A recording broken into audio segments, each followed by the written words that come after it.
What is up, guys? Welcome back to the channel. My name is Travis. This is TW Motorsports, and today we are going to be dropping the back of the 54 a little more than what it was. So if you guys caught the last video on this thing, obviously we did the sweet patina sauce. It is still looking great.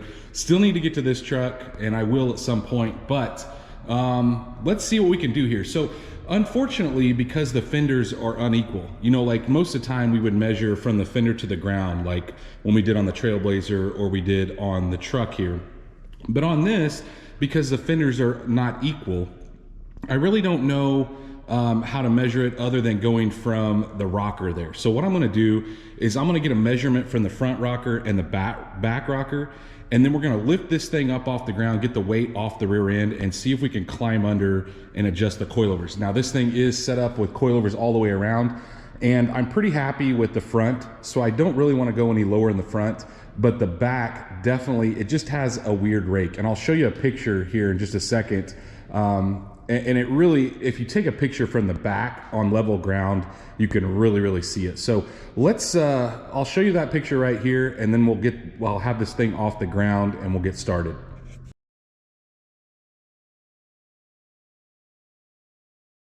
So as you can see from that picture, it needs some adjustment. So I just measured it right even with the front of the door, and then even with the same distance down the rocker from the back. 5 5/8 in the front and 8 inches in the back. So it definitely have some pretty substantial rake.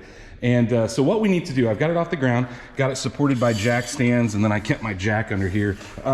Relatively simple. Well, I say that. A lot of people cheap out and don't buy the torsion bearings that go in between these, which makes it kind of a pain to move up and down. But at least it does have, I don't know if that's dirt or anti-seize. Generally, you want to put some anti-seize on your coilovers, but I'm going to go grab my spanner wrench and see if we can back that lock washer off on both sides. And then what I'm going to try to do is I'm going to try to count, and this thing sets pretty level as far as side to side, so I'm going to try to count how many threads I back it off. Maybe I'll make a mark on it, but let me go grab my spanner wrenches and we'll see if we can get it loose. When I say spanner wrenches, this is what I'm talking about. Now, I got lucky because these are actually ones that I've had around for a long time, back when I did QA1s on a Trans Am that I had, and they're the same as the new ones I put on the Trans Am, which are made by Viking. So luckily, it wasn't super tight. So we're gonna back this thing off quite a bit here. And I think that's dirt, actually. So this is just the jam, like a jam nut of sorts. We're gonna back this thing back quite a ways, because I'm gonna try to bring this down probably an inch. And so I'll get my measuring tape in here. It definitely has something on the threads, because it wouldn't normally spin this easy, guys. I was really kind of dreading it. So that's probably about an inch. I'll grab my tape measure and measure in between, and then we'll count how many times this goes around and do the same thing on the other side. Well, I was gonna count how many times I turned it, but once I started using the spanner wrench on it, it knocked my marking off. So what I did was I measured the gap in between how far I brought the ring down, and it was 1 1/8 inches. And so that's how far I'm gonna bring this until it starts to get tight up against the jam down below. So I got it all the way, and generally you have 2 spanner wrenches. You have one for the lock and one for the actual coilover. So what you do is, since I'm coming down this direction, I take the other one and put on the bottom and snug it up so it tightens it, like I said, like a jam nut. So we've got this one. I measured it 1 1/8 inches. So let's go do the one on the other side. Now we've got this one 1 1/8 inches down, so we're going to take that other spanner wrench and get it spun down, and we should be able to test it at that point. We got both of them cinched down now, and I even swept up my dirt. This thing really needs a bath on the bottom. Anyway, let's lift this thing off the jack stands, set it back on the ground, and we'll measure the side rockers again. And then probably what we'll do is, if that looks to be where I want it and I don't need to make any more adjustments, then we will maybe take it out on the road and see how it rides. So I hate to be greedy, but I got it back on the ground, and the front actually came up a little bit, which makes sense because as you lower the back, obviously the front, it's like a fulcrum, the front would come up. So the front came up to about the 6-inch mark where I measured before, and we're down to about 7 3/8 in the back. So still a little more rake than what I'm wanting. So I'm going to go down there, I'm gonna take it down another 1/2 inch, the exact same thing that I did before, and then we'll set it back down and see if that's closer to what I want. I bounced up and down on the back of this thing, just on the bumper there, and it didn't seem like it was hitting. I also used my light once I loaded the suspension back up to make sure there was enough room above the tires. We got gobs of room above the tire. The only thing I see being an issue is the line for the brakes might get really close to the floor, but it looked like we had clearance on it as well. There's not a ton of movement up and down in this car, so let's lift it back up. I won't show you guys that. We'll just do it, and then we'll get it out and look at it outside and give it a drive. Well, we've got it out here, so let's go see what it does. Hopefully we don't have any rubbing issues.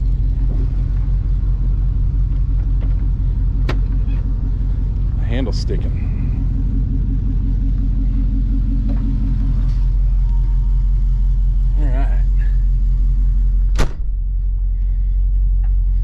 Like I said, I lifted it up and looked around just to see what kind of issues we may have, and it didn't look like there'd be any interference. Poor OBS sitting out here just waiting. Soon.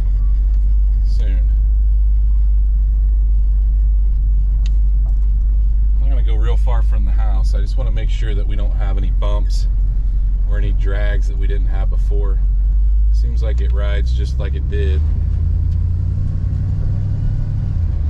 Then maybe we'll park it up front up here and walk around it and see if we can see what it looks like. It's kind of windy today, so hopefully maybe the wind will die down so we can at least walk around and look at it without a bunch of wind noise. There's a bump right here where we're going to find out. It's a little stiffer in the back. Not bad though. Still has, man, this thing handles great.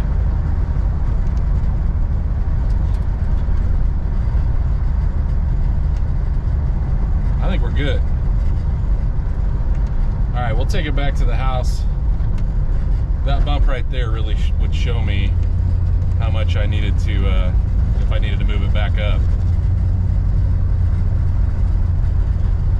So we'll get back to the house and walk around it so we can see what the difference is. I'll take a couple pictures like I did before at the back that I showed you guys, just so we can see the difference. At this point, guys, it's been actually a couple weeks since I started this and actually lowered this, but I wanted to give it time to see if it settled out a little bit.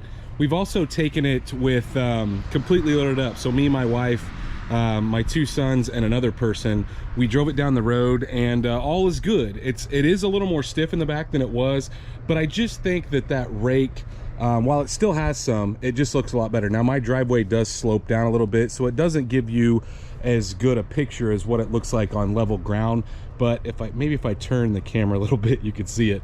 Anyway, I like the look of it better. To me, it looks, I just thought it was a little too high in the back. So you could tell from that picture that I took at my buddy's house that it just looked like it was, I don't know, like they had airbags in the back and they were completely aired up. So I like this a little better. You guys did notice that when I dropped the back, the front did come up, and which is pretty common, especially when you're, I was measuring from the bottom of the car there on that trim piece.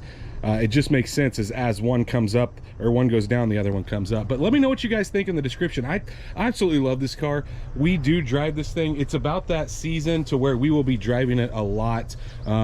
It's just car cruises, and it's just cool that we can all get in it and go places. And that sweet patina sauce is still holding up absolutely amazing. I just love the look of this car. I know a lot of people don't get the patina look, but man, I'm telling you guys, when you have stuff that you have to babysit, it gets old, to be honest with you. But let me know in the comments what you guys think. Do you like it better with the drop on it? What do you think of this car? Would you like to see me do some stuff to this car down the road as far as motor stuff?